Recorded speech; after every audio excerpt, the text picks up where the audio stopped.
everybody. So I just got done talking to my endocrinologist and I got a shot scheduled for 3 o'clock today. So I'm really excited.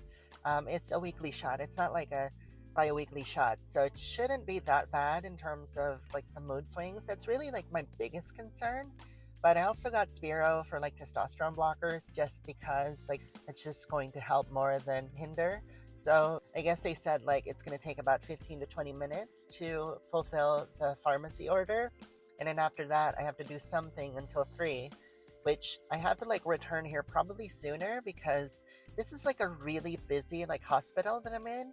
But honestly, like I'm pretty excited for the shot. I'm not gonna lie. I think I told the endocrinologist that is it crazy that I'm looking forward to the mood swings, but he didn't like say anything. So I think like he's kind of like, I don't know, he just wants to get it done because he has a lot of patience. So anyways, I will chat with y'all like right after the shot, I suppose. So I did get the Spiro and I did take my first dose of it, and that was quite interesting because like I've read a lot on it before I took it, and the very first thing that it said was like, well, remember that is a medication that is used for high blood pressure, meaning it lowers blood pressure, which means that there are going to be some side effects and reactions to the body. And then like maybe like 5 or 10 minutes, like my hands, they felt cold, like really super cold. And also, one thing that I need to address very soon is I need to go to the restroom. Like, this will make me go to the restroom a lot. And so I was like, okay, well, I need to deal with this. I probably went to the restroom like 3 freaking times because I was chugging down a thing of Coke. Not great, especially given that, like, it's recommended that if you're taking, like, estradiol, that you need to be more hydrated. So I got this for that. So, but I need to be close to a restroom first to do that. So I got to the shot clinic, which is really funny that they call it a shot clinic. Literally, it's just a nurse's clinic. And so this guy helped me out, and I told him like my plans. I told him like, is there any way to take the estradiol via subcutaneous injection? And he said like, well, I saw the paperwork, but I think intramuscular is better. And I said, why is that? And he's like, well, if you think about it, it's kind of like I have a very small needle. And so if we do it in the subcutaneous manner, it would actually be like trying to drink from a really small straw. It takes a lot of effort and you'll feel it a lot more. And I was like, oh. And he said like, yeah, and intramuscular is actually really quick. Like you'll feel it. It's kind of painful, but it'll be quick. So I was faced with a dilemma of like, which should I choose? And of course I can't be like, hold on, like I gotta Google this. And so I just decided, you know what, short and quick, but concentrated pain seems to be fine. So I went with that, and literally like I recorded myself like getting injected, and I looked horrible. So I'm probably gonna show it to you anyway. Christ, I'm so fucking scared. You want to take a deep breath for me, please?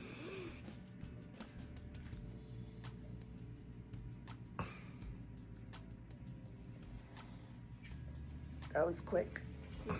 I did feel it, but it was quick, like you said. It was so fast that I was thinking to myself like, hey, you know what? Like I can do this. I can literally do this at home because it was really super fast. And I'm glad that I actually went intramuscular instead. And we scheduled next week. So that's about a week from now. So it's like another Friday. And I started reading up on what I basically took in my body. And it said that the peak of it is at the second day, which is really funny because I'm actually going to be at a women's soccer game. And so I texted my friend who invited me and I told her like, okay, so remember when I told you that I'm starting hormones? Well, it just so happens that potentially the peak of estradiol's effects are going to be exactly when we get to the game. And I haven't received anything yet, but I'm the kind of person who's like, I don't want to be an inconvenience. I don't want to be like annoying. So hopefully she took it in stride, or she's probably at work or something like that. The other thing that I wanted to talk about too is if it has any effects right now. And it's difficult to say at this very moment because I'm so fresh from the procedure, because given that like I've waited 45 years to get to this point, there are so many emotions that are just kind of tied to the actual getting all these treatments available to me and actually in my body. And so it's a lot of mix of like, okay, well, are you feeling this because of the feeling of satisfaction of like actually going through it, and all of these bottled up emotions, and are there physical things happening? I can honestly say that I've noticed like there are some parts of my body that was kind of like almost like nudging, like not like a sharp pain, but like my shoulders, for example, and then right like where my breast area is. Earlier, it was almost like reconfiguring things.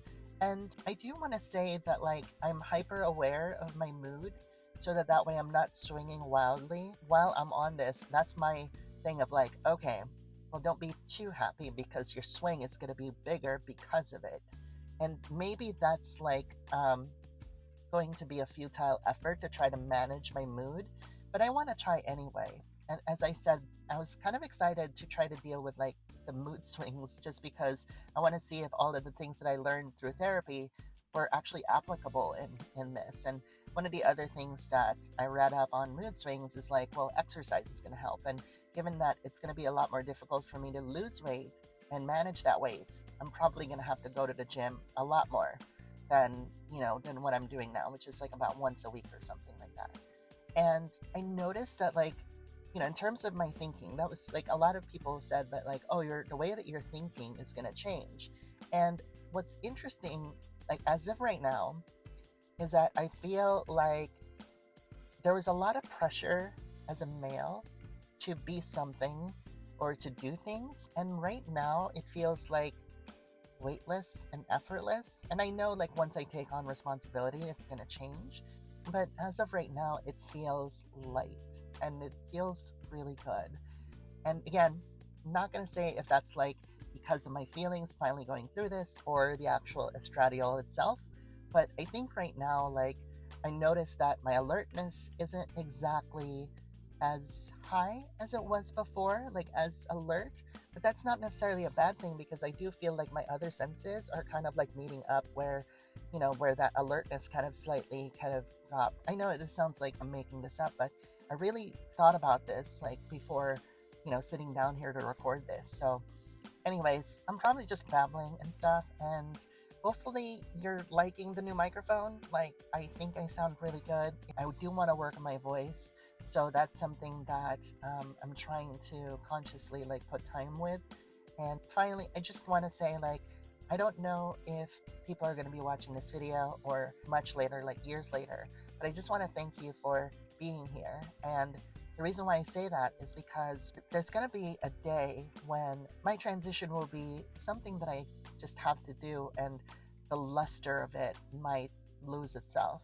So I'm going to take this opportunity to thank you for being here at the very beginning, and hopefully you stick around for however everything evolves and changes and stuff, and whenever the hell I'm going to get hips. All right, talk to you soon.